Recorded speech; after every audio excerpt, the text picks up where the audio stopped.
Assalamualaikum warahmatullahi wabarakatuh. Yang terhormat Bapak Muhammad Zain Masruri, SPDI MPD, selaku dosen pengampu mata kuliah Pendidikan Pancasila, serta teman-teman kelas Mahasiswa 1A yang berbahagia. Pertama-tama marilah kita mengucapkan puji syukur kehadirat Allah Subhanahu wa Ta'ala, karena berkat rahmat serta hidayahnya kita diberikan kesehatan dan kesempatan untuk mengikuti diskusi pada hari ini.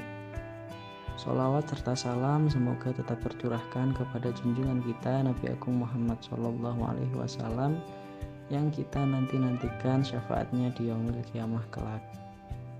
Kami dari kelompok 3 akan menyampaikan hasil diskusi materi dari kelompok kami. Sebelumnya perkenalkan, nama saya Iksan Nurfadli, saya selaku moderator. Adapun materi yang akan kami bahas pada kesempatan hari ini adalah yang pertama, proses perumusan sila kedua, yang kedua, makna sila kedua, yang ketiga, hubungan kemanusiaan dan kebangsaan, dan yang keempat, membumikan sila kedua. Untuk materi yang pertama akan disampaikan oleh teman saya, Nanda Guldia Swanda. Untuk materi yang pertama menjelaskan mengenai Pancasila. Perkataan Pancasila berasal dari bahasa Sanskerta yang terdiri dari dua suku kata dan mengandung dua macam arti, yaitu Panca artinya 5 dan Sila artinya batu sandi, alas atau dasar. Sedangkan huruf Dewanagari Sila yang artinya peraturan tingkah laku yang penting atau baik atau senonoh. Dari kata Sila ini dalam bahasa Indonesia menjadi susila yang artinya tingkah laku yang baik.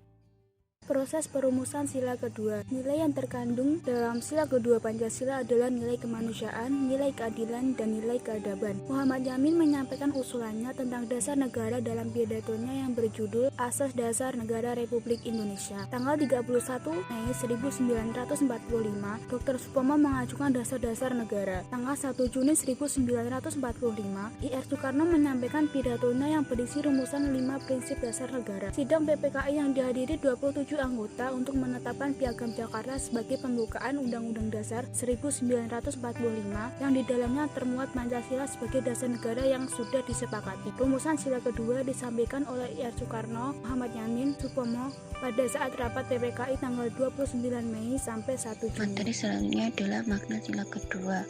Satu, kesadaran perilaku setiap rakyat Indonesia akan disesuaikan dengan nilai-nilai moral dan tuntutan hati nurani yang ada pada sanubari setiap pribadi masing-masing. 2. Hak asasi manusia, pengakuan serta menghormati hak asasi manusia antar individu. 3. Kemanusiaan, mengembangkan atau menumbuhkan sikap saling mencintai antar sesama makhluk atau dasar kemanusiaan. Yang keempat, keadilan, proses untuk bisa menerapkan kehidupan yang adil dan beradab. Yang kelima, tenggang rasa, memberikan dorongan dalam memunculkan dan mengembangkan sikap tenggang rasa atau saling hormat menghormati dalam hubungan sosial, baik antar individu maupun kelompok masyarakat. Hubungan kemanusiaan dan kebangsaan. Manusia merupakan hal pokok dari suatu negara. Sebagaimana yang telah kita jelaskan di atas bahwa negara adalah bentukan dari, oleh, dan untuk manusia yang menempati suatu negara disebut dengan rakyat. Dengan rakyat sendiri merupakan sekumpulan orang atau manusia yang menempati suatu wilayah yang sama dan dipimpin oleh pemerintah yang sama dan memiliki tujuan yang sama pula, di mana manusia merupakan makhluk masyarakat atau homo socius. Karena itu, seperti yang dikatakan Bung Karno, bangsa tidak dapat hidup sendiri, bangsa hanya dapat hidup di dalam masyarakat manusia dan masyarakat bangsa-bangsa. Materi berikutnya adalah membumikan sila kedua Pancasila. Dalam proses realisasi, sosialisasi, dan pembudayaan atau membumikan Pancasila, pertama-tama harus dipahami terlebih dahulu bahwa Pancasila merupakan suatu sistem nilai di mana kelima sila merupakan suatu kesatuan yang sistematik, sehingga setiap sila tidak dapat dipisahkan dengan sila lainnya. Sila kemanusiaan yang adil dan beradab memiliki butir-butir nilai yang telah dijabarkan dalam segala aspek kehidupan berbangsa dan bernegara. Di antaranya adalah yang pertama, mengakui persamaan derajat, persamaan hak dan kewajiban antar sesama manusia. Yang kedua, saling mencintai sesama manusia. Yang ketiga, mengembangkan sikap tenggang rasa. Yang keempat, tidak semena-mena terhadap orang lain. Yang kelima, gemar melakukan kegiatan kemanusiaan. Yang keenam, berani membela kebenaran.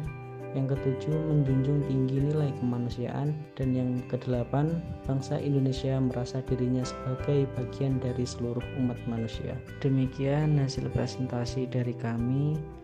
Jika ada kesalahan ataupun kekurangan, kami meminta maaf yang sebesar-besarnya. Sekian, wassalamualaikum warahmatullahi wabarakatuh.